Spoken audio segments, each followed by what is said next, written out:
This episode of The Energy Show is sponsored by SolarCraft, providing solar, batteries, and heat pumps to Marin, Sonoma, and Napa counties for over 40 years.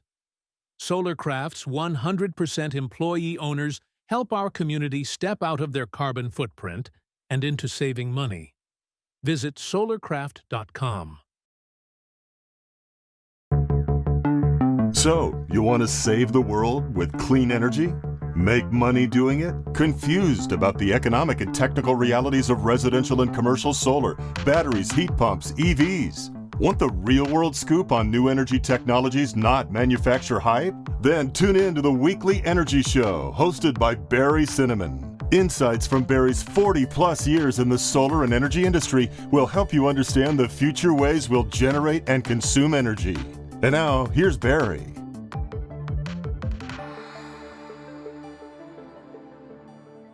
Welcome to this week's Energy Show. Now, there's lots of changes going on in the utility industry. We've got investor-owned utilities like PG&E posting record profits as electric rates skyrocket. And these high rates are spurring customers to put in their own power plants, i.e. rooftop solar with batteries. And that's cheaper than buying expensive utility power. In the other parts of the country, like Texas, they have a fully deregulated market. That's where customers have the freedom to purchase electricity from a variety of essentially electricity retailers. It's much more competitive. So in these competitive markets, there's some smart energy retailers that provide additional services like solar, EV charges, smart control systems. And these services provide a great way for people to control their own energy and save money. There's the standout energy retailer in Texas is a strangely named company called Octopus Energy. They combine new technologies with data services, so it's kind of a software and electricity model to save money for customers. What's interesting is their parent company's in the UK, and they go even farther. They do a lot of installations, including heat pumps. And that's really interesting to me because our little company here in Silicon Valley installs heat pumps along with solar batteries and EV chargers. So Octopus Energy is a really fascinating example of combining these new technologies and business models to attack a very old-fashioned utility industry. So it's my pleasure to have Nick Chaset, CEO of Octopus Energy US. And Nick and I have been crossing paths for almost 20 years. I first met him when he was the chief of staff to CPUC, the California Public Utilities Commission President, Michael Picker. And at the time, the CPUC was very supportive of rooftop solar. Nick then became CEO of AVA Energy, which is the Community Choice Aggregation Utilities in Alameda County. And he's a long-term clean energy enthusiast. So welcome to the show, Nick. Thank you, Barry. Great to be here. All right.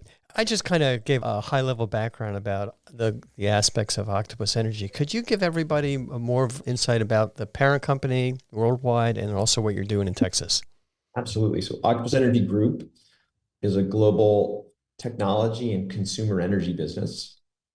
10 years ago in the UK, Octopus has grown to be the largest supplier of electricity to consumers over there, serving about 8 million households, all with 100% renewable energy. Octopus has also developed an technology operating system for electric utilities that it has licensed to about 50% of the rest of the market. So the thesis was, when Octopus was started, the energy industry was being disrupted by renewables, by lots of connected devices that can be controlled and optimized to deliver better outcomes. This major blocker for the big incumbents was the technology stack that they were sitting on. Spaghetti soup, different solutions, all integrated together that made it very hard to do simple things like provide time of use rates to consumers or optimize when an electric vehicle might charge. We built this technology, Kraken, to solve that problem, but decided that we needed to be the first customer. And so we built Octopus Energy as the pilot of what best-in-class technology can do in the energy space. It worked really well. And the company has grown to be the largest, as I said, in the UK. And that challenger status drove a lot of the larger incumbent competitors to start questioning, gosh, if I don't change my technology, if I don't modernize how I do business, I'm going to just continue to be challenged by this challenger. And so they started licensing Kraken. And that story has repeated itself across Europe. Octopus now has the fastest growing retail businesses in Germany, in Italy, in France, in Spain, and Japan, and is also actively working with lots of the incumbents in those countries to license Kraken to help them modernize and be more customer friendly and customer centric and actually think about users as customers, not ratepayers. So in this short 10-year period, the company has grown to be 10 million plus consumers, all of 100% renewable energy, but also has built what is now the largest installer of heat pumps and solar in the UK. We're the largest leaser of electric vehicles in the UK, and bringing those energy services out to our other retail businesses as well. Because the vision is consumers want the energy transition when it helps them, when it improves their lives. Heat pumps are better, EVs are better, and when you bundle them together with electricity supply, you actually make it cheaper too. So that's been the vision. That's what we've executed on pretty amazing scale globally. And the US is the next big market that we're coming into bring these solutions to. So in Texas, which is one of the few states in the US where consumers are able to fully choose who their suppliers are, we are offering these types of solutions. And then in states where the consumers don't have that same level of choice, we're partnering with utilities to deliver Kraken to help modernize their technology stack and be more customer centric. You know, just the possibilities of that Kraken technology, it sounds like kind of a crazy name, but, no more than Octopus. But I just think about all the challenges of utilities connecting to half a dozen different solar and battery systems, different heat pump manufacturers, EV chargers, even thermostats. It's hard to kind of figure out how to connect all of those things. And then just controlling them is hard. But then bringing those into the utilities control capability, interfacing with what the utility wants when they want to change those things, really, really crazy. And I don't see any companies anywhere in the world, including Microsoft Home and Apple Home and everything else, that are coming close to being able to do that. So specializing with this utility perspective on just a relatively small number of these home products, it makes a lot of sense to me. And I'm looking forward to seeing how that could actually work here in the US and especially in California. Are you guys coming to California anytime soon? So California does not offer consumers the opportunity to actively choose from many different suppliers. In California, the form of choice we have is outside of some very large electricity consumers. Either you have your investor-owned utility, you might live in Sacramento or LA, you have your municipally owned utility, and then in about half the state, consumers can choose a community choice aggregator as an alternative to the investor-owned utility. So very limited form of choice here in California. And so because of that, Octopus doesn't really have a role to play as a direct-to-consumer electricity supplier. In California, our focus is more on how do we partner with the CCAs, the investor-owned utilities, the municipal utilities, to help them think like a retailer, think like a consumer company. And I think this is a really key point in our philosophy to energy that is different than many. We don't think of ourselves fundamentally as an energy company. We're a consumer company that happens to sell energy.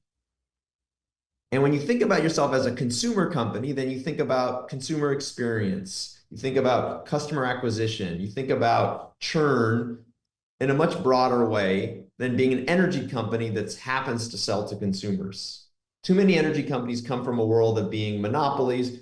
Their customer base are more ratepayers than consumers. So you don't think like a consumer company. You don't think about consumer experience.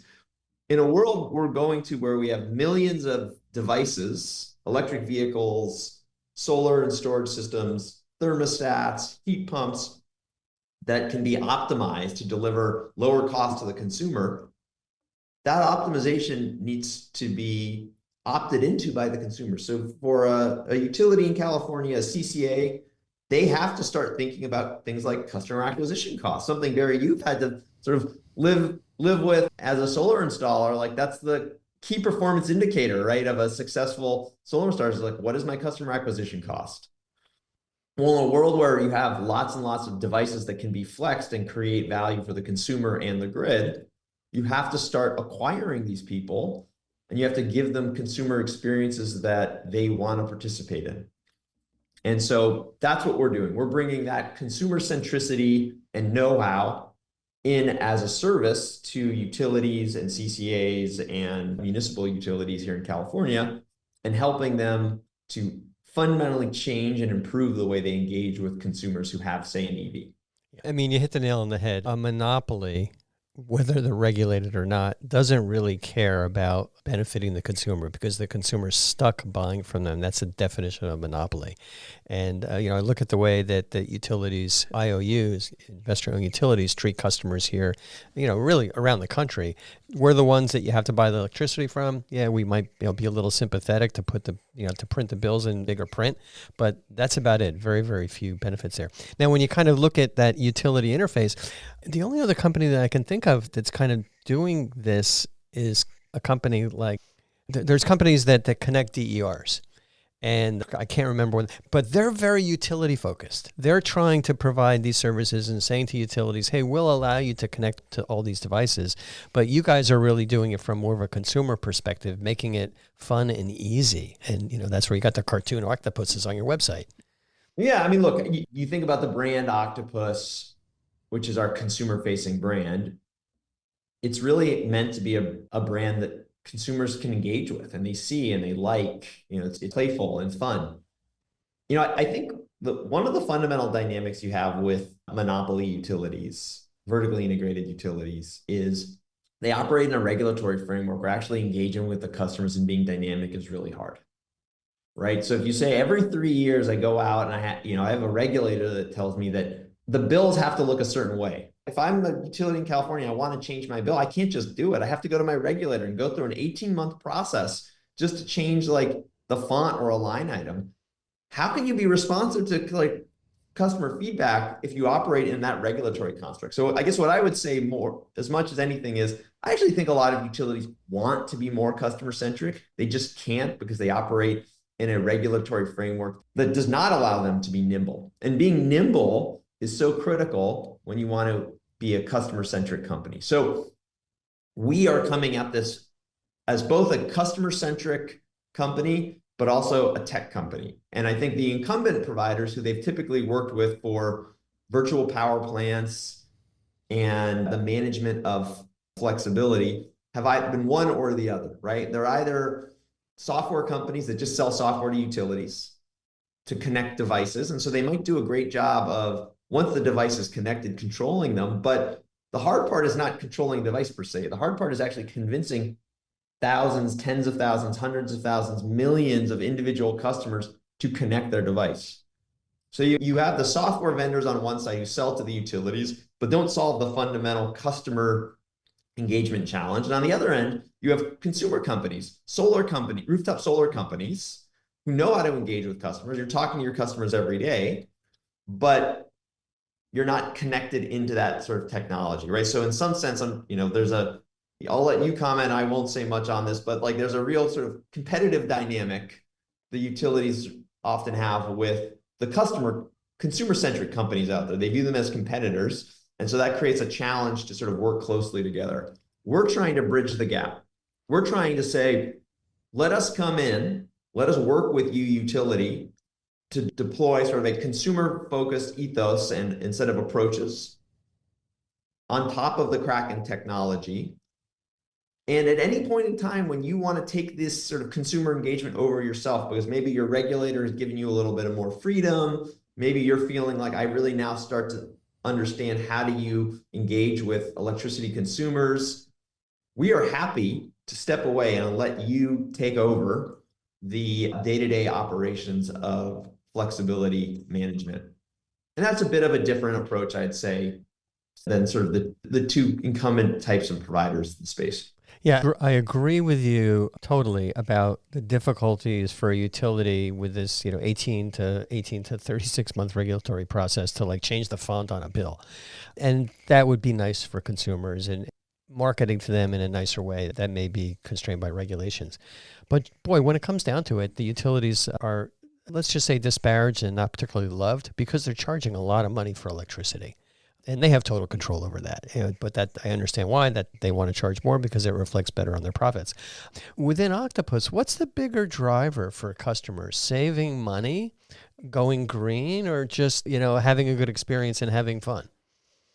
It's a bit of all three.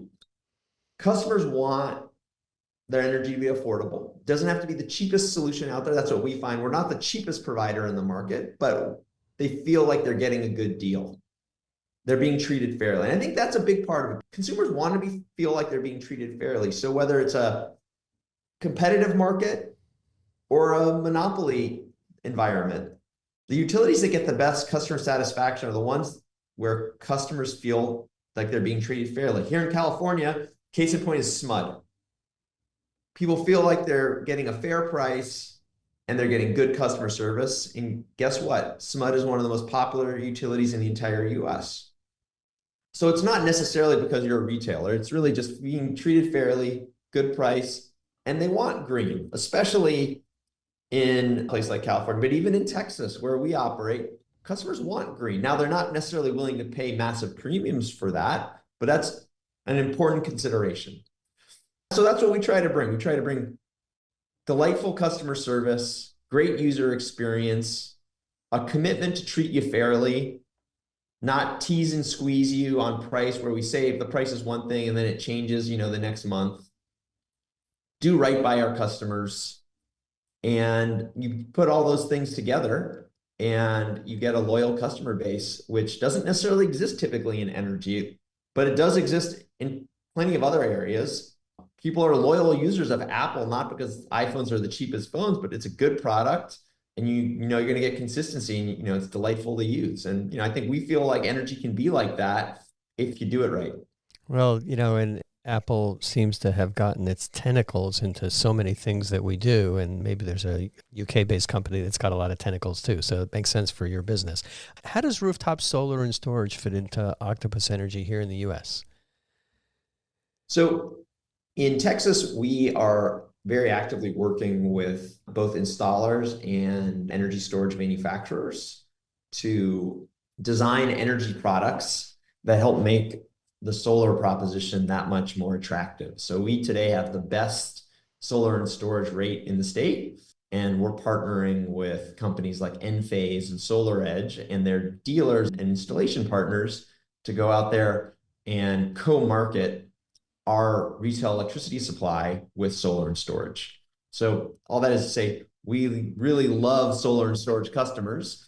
And then once they're signed up, those batteries are networked into our virtual power plant and give us the ability during periods of really high energy prices or stress on the grid to be able to operate those batteries within the preferences that customers set, right? So some customers might say, I want to reserve 30, 40% for resiliency if the power goes out. Great.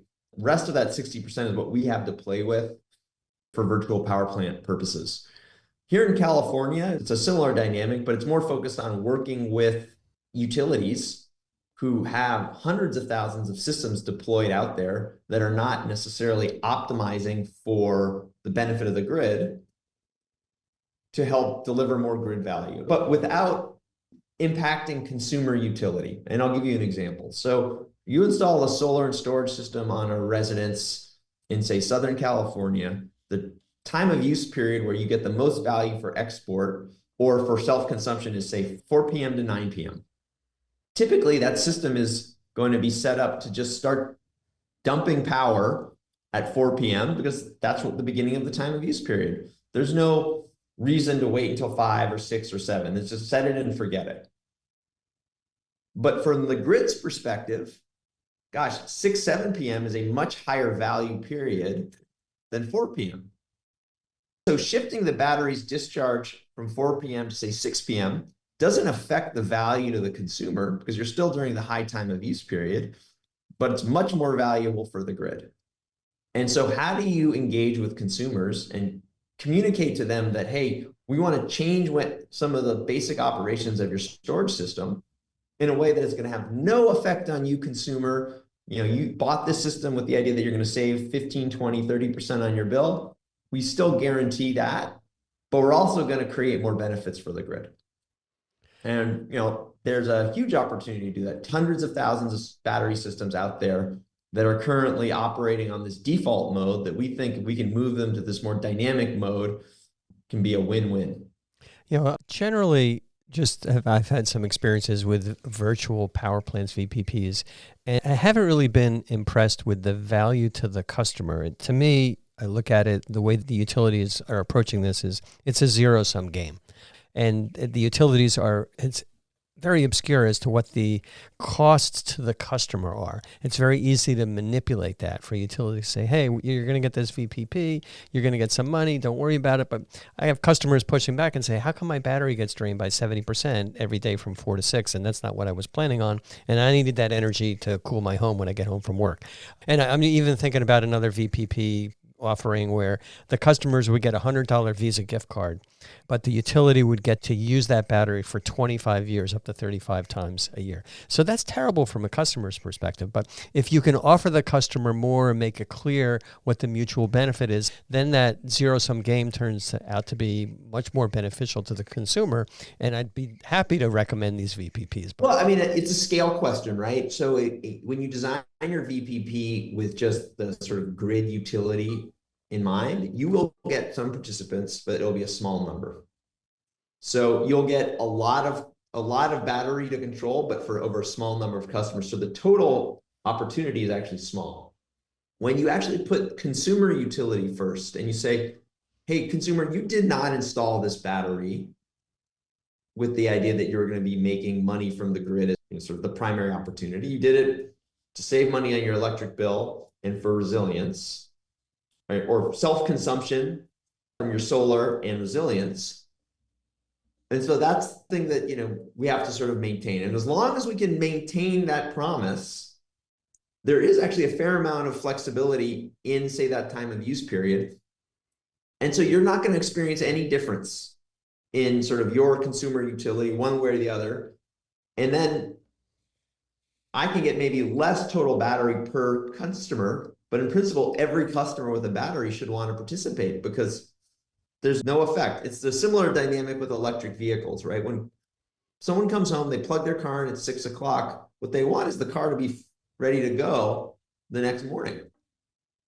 Whether it starts charging at 7 o'clock, 8 o'clock, 9 o'clock, 10 o'clock, 11 o'clock, 2 o'clock in the morning for that matter. As long as you get that 80, 90% state of charge in the morning, that's all that matters. And so if you can create a dynamic where you say customers trust that they're going to get what they were promised, get the consumer outcome they were promised, flexibility is free within the parameters of what that sort of consumer expectation is. And that's how you get to scale. That's how you get to 60, 70, 80, 100% participation. And when you start getting those levels of saturation in virtual power plants, they become really, really meaningful. Yeah, I agree. And it comes back to being consumer friendly to leverage that mass volume of home batteries as opposed to being, basically customer hostile, which is the way utilities generally market. So you've got the right approach and there's other companies that are starting to do that. Now, is Octopus going to get into the heat pump business here in the US, maybe in Texas? It's a great question. We are not actively planning to get into the heat pump installation business anytime soon. I think we're focused first and foremost on scaling the retail side of the shop, though we are very actively looking at how we can better integrate with heat pumps that people have in their homes. So, a heat pump is essentially an air conditioner that can do heating as well, right? So it's, heating and cooling, and you have even air conditioners that are heat pump air conditioners. So we think in Texas, there's a massive opportunity because the amount of air conditioning to effectively harness that air conditioning and extract small amounts of flexibility from every given unit, but in aggregate, it gets to be a lot of flexibility value. I do think we are quite interested in ways we can partner with utilities outside of Texas that are doing large heat pump deployment initiatives to deliver an integrated customer and technology solution to make it easier, faster, and more consumer friendly to deploy heat pumps at scale. Yeah, it's a tremendous business, and we're pretty active right now doing heat pumps here in Silicon Valley. Not planning on go beyond Silicon Valley, but it makes just a heck of a lot of sense. And especially if you've got rooftop solar, then the savings are pretty significant. What kind of financing does Octopus help customers with, particularly with regards to solar and storage and things like that? Do any on-bill financing, or is it integrated? We don't do any on-bill financing. In the UK, it's a cash market typically. Some of that has to do with the fact that it's much lower installation costs. So, people are not paying $40,000, $50,000, $60,000 to install a solar and storage system. It's maybe $10,000, $15,000. And so people tend to finance them through sort of traditional consumer finance channels or just pay cash. It's something that we've, in the US context, are exploring from a partnerships perspective because so many systems are third-party financed here. And so if we think about marketing our very customer-friendly solar and storage electricity rates, doing so with financing companies becomes kind of a no-brainer because that becomes a major channel for how people are adopting solar. Yeah, and that financing and the affordability kind of brings up the U word, the uncertainty word about the environment we're in right now, with tariffs changing, daily, tax credit changes, pretty dramatic, even possible economic challenges, just kind of leveling up. How does that affect your viewpoint of this energy transition that we're trying to go to? Is it going to significantly slow it down, or is it going to, kind of all go away after a while? No, I mean, look, I think let's see where we all land in the bill for some of the tax credits. Certainly the tariff uncertainty is challenging for the energy sector writ large. I think what's important to communicate is renewable energy, the energy transition is not some niche part of the energy industry. It is the energy industry. In the US, we're installing more battery, more solar than we are any other type of generation. Texas is now the fastest growing market for clean energy, not because it's clean, but because it's affordable and fast to deploy. And so I think we're having a totally wrong conversation actually. Well, we should prioritize one source of energy versus another. Clean energy is just the dominant form of energy because it's the most technologically advanced. It's sort of like saying, well, we're going to put tariffs on smartphones so that we all go back to use Nokias. It's just not going to happen. I mean, you can try, but we've sort of crossed the chasm from a energy technology standpoint. Yeah. So when I look at the overall investable opportunity here in the US, I think load is growing. I think demand for residential all the way up to C&I is going to be persistent. And clean energy solutions and demand flexibility are just going to be the fastest and cheapest ways to serve that load. So sentiment may be down at the moment, but I just don't see anything slowing down. Yeah, you hit the nail on the head. I just look at this hockey stick metaphor, and I've been doing this a long time. And when clean energy, solar and now storage, got to the point where it was significantly cheaper and faster to deploy, that's when we hit that very, very fast growth in the market. I can't see us going back, even if there are artificial barriers put in place of clean energy, solar storage, wind is still going to be cheaper. There may be a little bit of a flattening of this hockey stick curve for another 3 years, but it's just inevitably worldwide going to continue to go up really, really fast. And, that's just the wind at our backs as far as the industries that we're in. I mean, I think the things that will probably go more slowly are the things that don't deliver consumer value, right? People keep driving electric vehicles because EVs are better to drive, lower cost to operate, and increasingly cheaper to first cost as well. If solar is cost effective in a market, people will keep buying it.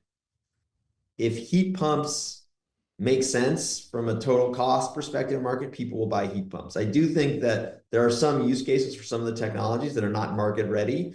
And, with the loss of incentives, there's going to be a push to efficiency, but that may not be a good thing. I think the fact is solar costs too much to install in the US. And I question whether the ITC structure is a reason for that. That, the more expensive the system, the more bigger the tax credit you get. And so in a world where you may not have tax credits forever, all right, we now have to push ourselves to become more efficient. Why is it so much cheaper to install solar in Australia or even the UK, country not known for the same kind of sort of ruthless efficiency that we have in the US? Why is it so much cheaper? Well, because they've had to make it work. And, I think we, as an industry, could do more. Yeah, it's been the story of my life for almost 25 years to try and figure out how to get those costs down. And you see how much cheaper, it is initially in Germany, and then certainly in Australia. And that tax credit's going to go away next year, and we'll have to be biting the bullet, making less money, and we're going to be buying equipment for less, even though there may be tariffs. But we'll figure out how that works out. All right, just backing up, how did you get into this energy industry? What's driving you forward? I've been in this energy industry in California for my whole career. What got me into it initially was a trip that I took in college to Germany to visit what at the time was the world's biggest solar project, 5 megawatts. And I was just really visually compelled by the idea that you could turn the sun into energy and also create jobs. Just excited me. And so I came back, and I've been at it ever since. For me, it's about delivering on the promise of more affordable solutions that are better for consumers and better for future generations. I have 2 kids. I'm also worried about what the economy is going to look like and what kinds of jobs opportunities there are going to be. And I see the energy transition and the technology that's bringing as sort of a key driver for a cleaner, better future today and for a long time to come. Yeah, I'm the same way. It's just very much a feel-good thing where I'm doing the right thing. I enjoy my job. I wake up in the morning with challenges. Sometimes there's more challenges than I'd really prefer, but I know I'm doing the right thing for future generations. And, even I got one of my kids in the business, so they're happy doing that. How can people get in touch with you and get in touch with Octopus Energy? Well, here in the US, come and visit us at octopusenergy.com. And the best way to follow me and some of the things that I'm thinking about and working on is to find me on LinkedIn at Nick Chaset. Otherwise, we're going to be doing lots of stuff across the country over the coming months and years. And so hope to keep pushing the envelope and delivering these customer-centric solutions to as many people as we possibly can all over the US. All right. Well, that's all the time we have on this week's Energy Show. Nick, thanks for joining me. It's fascinating to hear about the Octopus Energy story on our Energy Show this week. And thanks to all of our listeners for tuning in. And if you missed any of today's show, you can always go to our website at energyshow.biz and listen to the podcasts.